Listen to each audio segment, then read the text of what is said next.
Hello दोस्तों, स्वागत है आपका मेरे इस YouTube चैनल में। इस पूरे घटनाक्रम को सुनाने का उद्देश्य है किसी की मन की भावना को ठेस पहुंचाना नहीं है और ना ही किसी की मानसिक स्थिति खराब करना है, बल्कि आपको जागरूक करना और सचेत करना ही इस वीडियो का उद्देश्य है।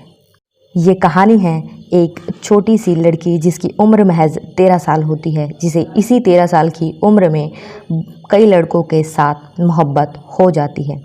लेकिन इस मोहब्बत का जो अंजाम होता है वो बहुत ज़्यादा भयानक होता है और इस भयानक अंजाम को पूरे इस वीडियो में सुनिए और समझिए, जिससे आपके भी रोंगटे खड़े हो जाएंगे। ये कहानी शुरू होती है टीकमगढ़ से। टीकमगढ़ में एक आदमी होता है जिसका नाम होता है गंगाराम, और गंगाराम का पूरा परिवार इसी कहानी में शामिल है।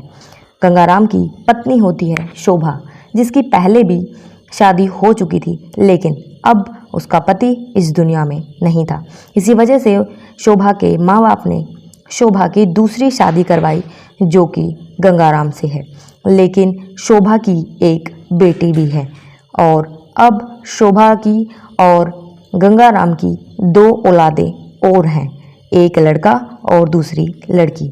लड़की महज 4 साल की है और लड़का उससे सिर्फ 1 साल ही बड़ा है।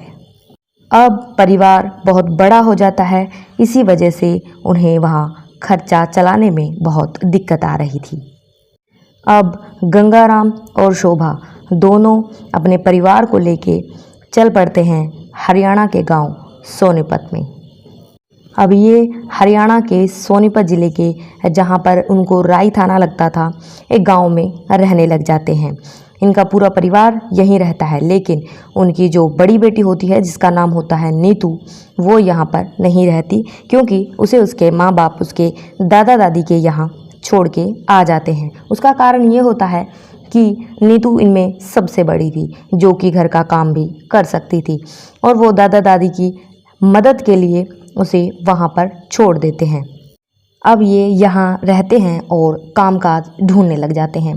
तो जो गंगाराम होता है वो राजमिस्त्री का काम करता है। लेकिन उसकी पत्नी यहीं पर रहती है और बोलती है कि घर में बैठे बैठे कोई फ़ायदा नहीं है, मैं भी काम कर लेती हूँ। तो वो गंगाराम के साथ ही मजदूरी करने लग जाती है और अब घर में अच्छे पैसे आने लग गए थे और ये अच्छे से अपना जो जीवन है वो व्यतीत कर रहे थे। ये 2021 में यहाँ पर आए थे। अब 2 साल गुजर चुके थे और इनको सभी आसपास के लोग भी जानने लगे थे। मकान मालिक को भी इनके बच्चों से काफ़ी अच्छा लगाव हो जाता है और गांव में भी इनकी अच्छी छवि बन जाती है। अब नीतू को लगता है अब नीतू की जो माँ है शोभा, उसको लगता है कि मुझे मेरी बच्ची को यहाँ बुला लेना चाहिए, नीतू को भी यहाँ पर रहना चाहिए, ताकि मैं आराम से काम कर पाऊँ और जब जो घर का काम रहता है वो यहाँ पर नीतू जो है संभाल ले। और नीतू को यहाँ बुलाया जाता है और उसका भी एडमिशन यहाँ पर करवा दिया जाता है और गंगाराम को भी ये सब बातें बहुत सही लगती हैं। अब नीतू सुबह का काम करती और नाश्ता वगैरह बनाकर अपने स्कूल चली जाती थी। अब पढ़ाई करने के बाद वो वापस घर आती थी और अच्छे से सारा घर का काम करती और खाना भी बना लेती। अब बिल्कुल ही खुशहाल ज़िंदगी ये सब लोग जी रहे थे।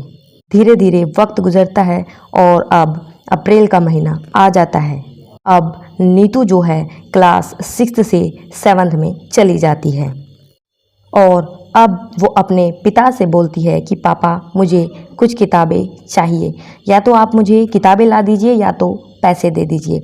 तो फिर वो अपने पिता से बोलती है और पिता जवाब देता है कि नहीं बिटिया, तुम कहाँ से ढूंढोगी ये सब किताबें और तुम्हें नहीं मिलेंगी। मैं तुम्हें पैसे दे देता हूँ, अपनी माँ को दे देना और माँ तुम्हें लाकर दे देगी। अब गंगाराम और शोभा दोनों अपने काम के लिए निकल जाते हैं और अब नीतू घर पर अकेली थी।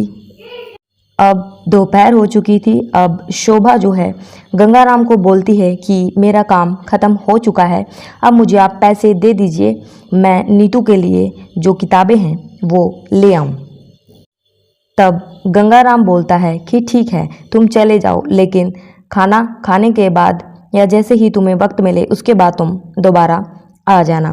तो शोभा कहती है ठीक है, मैं आ जाऊंगी। अब शोभा घर आती है। घर में देखती है 2 बच्चे तो घर पर हैं, लेकिन नीतू घर पर नहीं थी।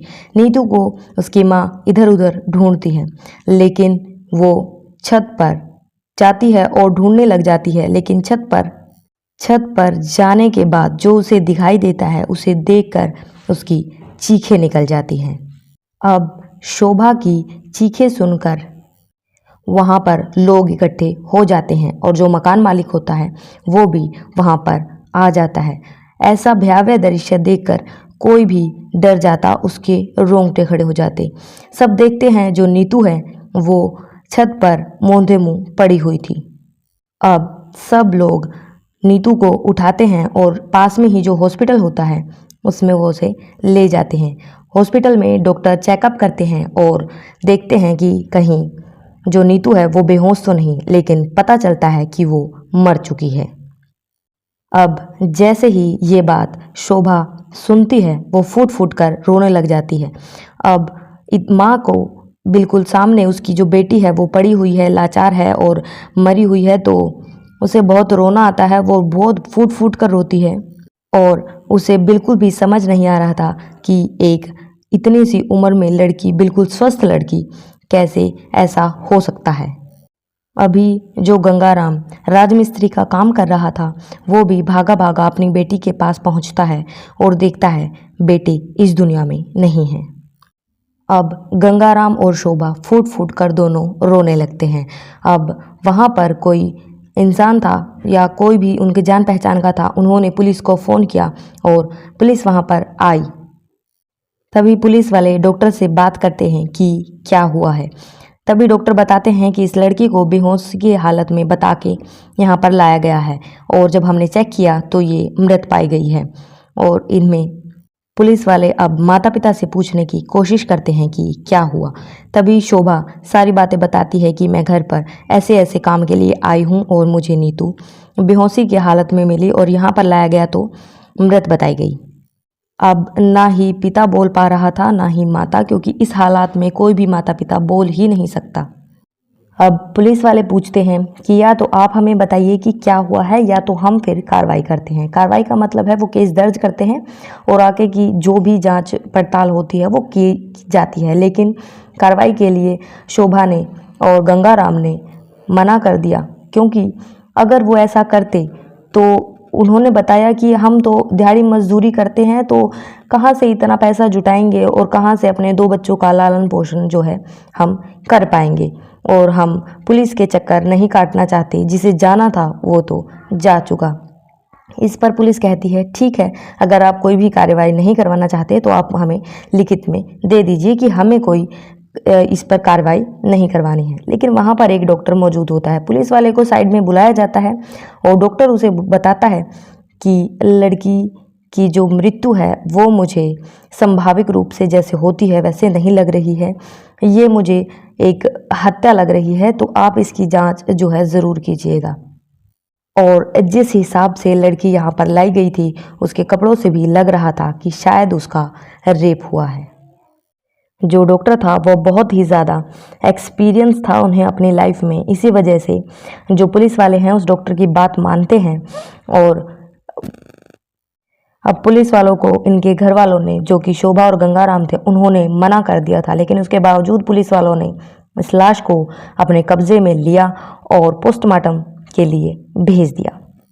अब पोस्टमार्टम रिपोर्ट कुछ ही घंटों के बाद आ जाती है और उसमें जो पता चलता है वो बिल्कुल ही हैरान करने वाला वाक़या था। जो पोस्टमार्टम रिपोर्ट होती है उसमें कोई भी रेप केस तो नहीं होता, लेकिन हत्या का मामला ज़रूर सामने आता है। इस लड़की की नॉर्मल जो स्वाभाविक रूप से मृत्यु होती है वो नहीं हुई थी, इसकी हत्या करी गई थी, वो भी गला घोंटकर। अब पुलिस अपनी आगे की जो कार्रवाई है उसमें लग जाती है। अब पुलिस वाले घर वालों से पूछते हैं तो घर वालों से उन्हें कोई भी जवाब नहीं मिलता। अब वो धीरे धीरे तफ्तीश में आगे बढ़ते हैं तो जो मकान मालिक होता है उससे पूछा जाता है कि यहाँ पर कौन कौन रहता है, कौन कौन आया है या कौन कौन गया है। तो पता चलता है यहाँ से कोई बाहर नहीं गया है और डेली की तरह जैसे रूटीन होता है वैसे ही सब अपने अपने काम पर ही गए हैं। शोभा भी अपने काम पर, गंगाराम भी अपने काम पर गए हैं और यहाँ पर बीच में कोई भी नहीं आया है। अब जो पुलिस का पूरा शक था वो सिर्फ परिवार पर रह जाता है। परिवार में सिर्फ शोभा और गंगाराम था।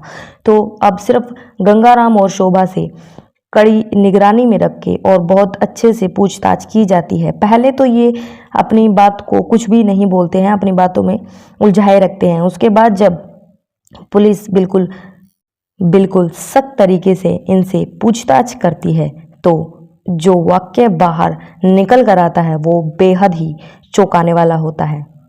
तभी आगे की जो पूछताछ है शोभा और गंगाराम से बड़ी सख्ती से की जाती है। उसके बाद वो पूरी अपनी कहानी बताते हैं कि जो हमारी बेटी है नीतू, वो जब दादा दादी के यहाँ रहती थी तब भी उसकी हमें शिकायतें मिल चुकी थी कि वो लड़कों से बातें करती है। उसके बाद हम उसे यहाँ पर लेकर आ गए, लेकिन एक दिन उसकी जो माता है शोभा, उन्हें पता चल जाता है कि ये किसी लड़के से बात कर रही है और फ़ोन भी किसी लड़के ने ही दिया है। उसकी माँ उससे फ़ोन छीन लेती है, उसकी पिटाई करती है, उसे समझाती भी है, लेकिन नीतू नहीं मानती और उसके बाद वो बोलती है कि ठीक है माँ, मैं दोबारा ऐसा नहीं करूँगी।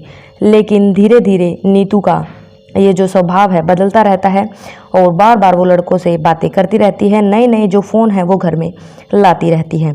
तब ये सारी बातें दुखी होकर, परेशान होकर शोभा अपने पति गंगाराम से बताती है। गंगाराम उसे बहुत समझाता है और जब वो नहीं समझती तो उसकी पिटाई भी की जाती है। लेकिन अब जो नीतू है वो अपने ही बाप को, यानी कि अपने ही जो सौतेले पापा हैं गंगाराम, उसे बोलती है कि तुम कौन होते हो मेरी ज़िंदगी में दखल देने वाले।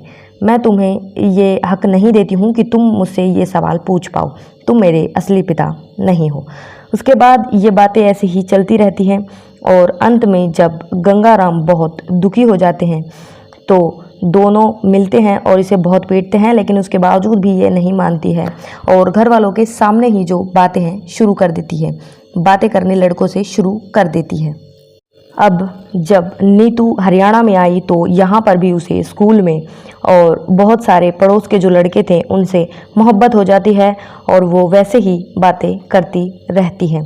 लेकिन अब अंत हो चुका था, उसके माँ बाप उससे बहुत ज़्यादा दुखी हो चुके थे। अब उन दोनों ने प्लान बनाया कि अब सब लड़ाई दोबारा, ऐसे ही लड़ाई झगड़े जो है चलते रहते हैं। और एक दिन ऐसा आया जब लड़ाई करने के बाद वो अपने कमरे में गई और सो गई नीतू। तो जब सुबह का वक्त था, उसके कमरे में उसका पिता आता है, उसके हाथ पकड़ता है और उसकी छाती पर उसकी सगी माँ शोभा जो है बैठ जाती है और उसका गला घोंट के हत्या कर दी जाती है। अब कत्ल करने के बाद नीतू की जो लाश है उसे छत पर लेटाकर ऐसे ही फेंक दिया जाता है और उसके बाद राजमिस्त्री गंगाराम और शोभा दोनों अपने काम पर निकल जाते हैं, जैसे कि वो डेली हमेशा के लिए निकलते हैं। यहाँ पर हत्या करने के बाद और नीतू को ऊपर फेंकने के बाद माँ ने और बाप ने दोनों ने खाना भी खाया और उसके बाद अपने काम पर निकल गए, ताकि सबको लगे कि ये जैसे नॉर्मल इनका रूटीन जो है चल रहा है वैसे ही चल रहा है। तो उसके बाद ये सबको बोलती है कि हाँ ठीक है, गंगाराम को बोलती है कि मेरा काम जो है ख़त्म हो चुका है, मैं घर पर जाकर नीतू के लिए जो बुक्स हैं वो मंगवा लेती हूँ, ख़रीद लेती हूँ। उसके बाद ये गंगाराम को बोलती है ताकि सबको सुनाई दे जाए कि वो घर जा रही है और वो किस काम से जा रही है, कि नीतू के लिए उसे बुक्स परचेज़ करनी है, यानी कि बुक्स खरीदनी है। और अब इनका आगे का जो नाटक है वो शुरू हो जाता है, ताकि पुलिस को इन पर बिल्कुल भी शक ना हो या ऐसी कोई भी कार्रवाई ना करनी पड़े। अब पुलिस इन्हें हिरासत में लेती है और कुछ टाइम के बाद इन्हें जेल में भेज दिया जाता है। अब ये दोनों जेल की सलाखों के पीछे हैं। आपको क्या लगता है कि इन्होंने, जो माँ बाप हैं, इन्होंने ठीक किया है या गलत किया है? कमेंट सेक्शन में ज़रूर बताइएगा।